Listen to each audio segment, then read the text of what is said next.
NEET প্রশ্নভাস বিতর্কের প্রতিবাদ। দিল্লির যন্তর মন্তরে অনশনরত লাদাখের সমাজকর্মী তথা শিক্ষাবিদ সোনাম ওয়াংচুক। তবে টানা অনশনের জেরে ক্রমশই ভাঙছে সমাজকর্মী সোনাম ওয়াংচুকের শরীর। কিন্তু শারীরিক অবস্থার চরম অবনতি ঘটলেও কোনো অবস্থাতেই অনশন মঞ্চ ছাড়তে নারাজ লাদাখের এই সমাজকর্মী। বুধবার তার এই আমরণ অনশন আন্দোলনের 18 দিন পেরোয়। এই পরিস্থিতিতে সোনামের জীবন রক্ষা ও স্বাস্থ্য নিয়ে গভীর উদ্বেগ প্রকাশ করে এবার সরাসরি দিল্লি হাইকোর্টের দ্বারস্থ হলেন এক আইনজীবী। সোনামকে দ্রুত হাসপাতালে স্থানান্তরিত করে জোর করে খাওয়ানোর আবেদন জানিয়েছেন তিনি। সেই আর্জির ভিত্তিতেই মামলা দায়ের করার অনুমতি দিল দিল্লি হাইকোর্ট।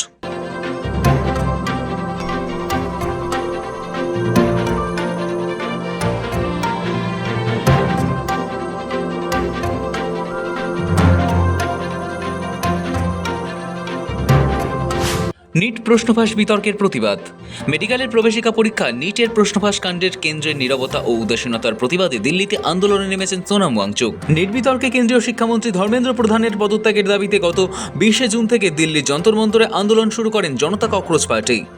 প্রথম থেকেই এই আন্দোলনের পাশে ছিলেন সোনাম ওয়াংচুক। পরে তিনি ঘোষণা করেন, কেন্দ্রীয় সরকার যদি 27 জুনের মধ্যে প্রশ্নভাস নিয়ে কোনো সদর্থক পদক্ষেপ না করে তবে তিনি অনশনে বসবেন। কেন্দ্রের তরফ থেকে কোনো সাড়া না মেলায় গত 28 জুন থেকে আমরণ অনশন শুরু করেন লাদাখের এই সমাজকর্মী। 17 দিন পেরিয়েছে এই অনশনে বসেছেন সোনাম। দীর্ঘ সময় ধরে খাবার না খাওয়ার ফলে তার শারীরিক অবস্থার দ্রুত অবনতি হয়েছে বলে আন্দোলনকারীদের দাবি। টানা অনশনের অভিঘাতে ইতিমধ্যেই তার শরীরে ওজন কমেছে। তবে এই চরম শরীর খারাপের মধ্যেও নিজের দাবিতে অনড় রয়েছেন এই সমাজ সৈনিক। আন্দোলনকারীদের বক্তব্য, নিট প্রশ্নভাসের ঘটনার পূর্ণাঙ্গ তদন্ত, দোষীদের বিরুদ্ধে কড়া ব্যবস্থা এবং কেন্দ্রীয় শিক্ষামন্ত্রী ধর্মেন্দ্র প্রধানের পদত্যাগের দাবিতেই এই আন্দোলন চলছে। আদালতের দ্বারস্থ আইনজীবী, জোর করে খাওয়ানোর আর্জি। দিল্লির যন্তর মন্তরে সোনাম ওয়াংচুকের এই দীর্ঘ অনশন আন্দোলন নিয়ে আদালতের হস্তক্ষেপ দাবি করেছেন আইনজীবী রাকেশ কুমার সাইনি। তার মূল আর্জি হল, সোনামের শারীরিক পরিস্থিতির কথা বিবেচনা করে কেন্দ্র ও দিল্লি সরকারকে জরুরি নির্দেশ দিক আদালত, যাতে অবিলম্বে তাকে হাসপাতালে ভর্তি করানো যায়।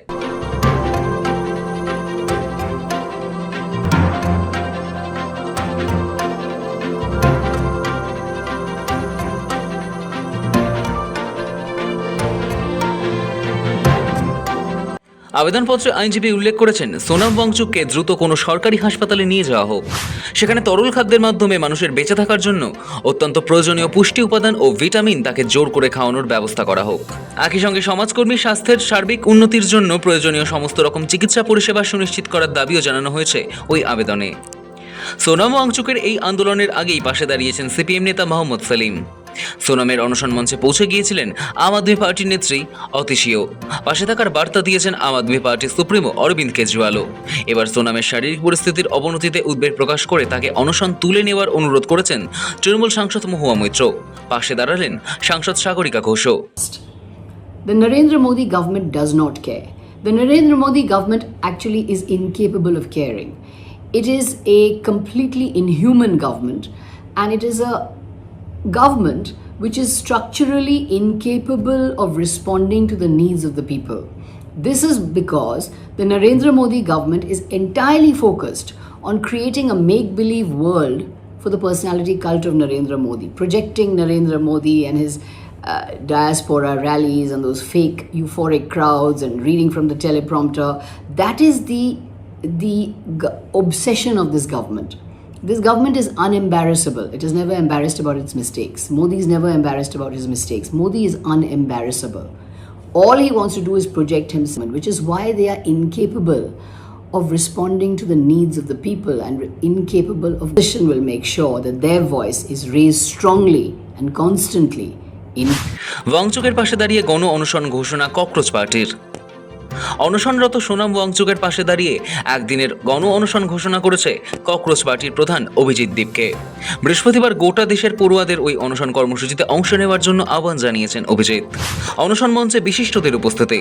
সোনামের এই আন্দোলনের প্রতি সংহতি জানাতে গত সোমবার অনশন মঞ্চে উপস্থিত হয়েছিলেন দেশের বেশ কিছু বিশিষ্ট ব্যক্তি। তাদের মধ্যে ছিলেন বিশিষ্ট সাহিত্যিক অরুন্ধতী রায়, অভিনেতা নাসিরুদ্দিন শাহ, অভিনেত্রী রত্না পাঠক শাহ এবং খ্যাতনামা অর্থনীতিবিদ জয়তী ঘোষ। তারা সোনাম সহ বাকি অনশনকারীদের শারীরিক অবস্থার কথা বিবেচনা করে অনশন তুলে নেওয়ার অনুরোধ জানান। তবে বিশিষ্টদের সেই অনুরোধের পরেও অনশন প্রত্যাহারের বিষয়ে এখনো পর্যন্ত কোনো ইতিবাচক সিদ্ধান্তের কথা জানাননি সোনাম ওয়াংচুক। ব্যুরো রিপোর্ট, সময়, কলকাতা।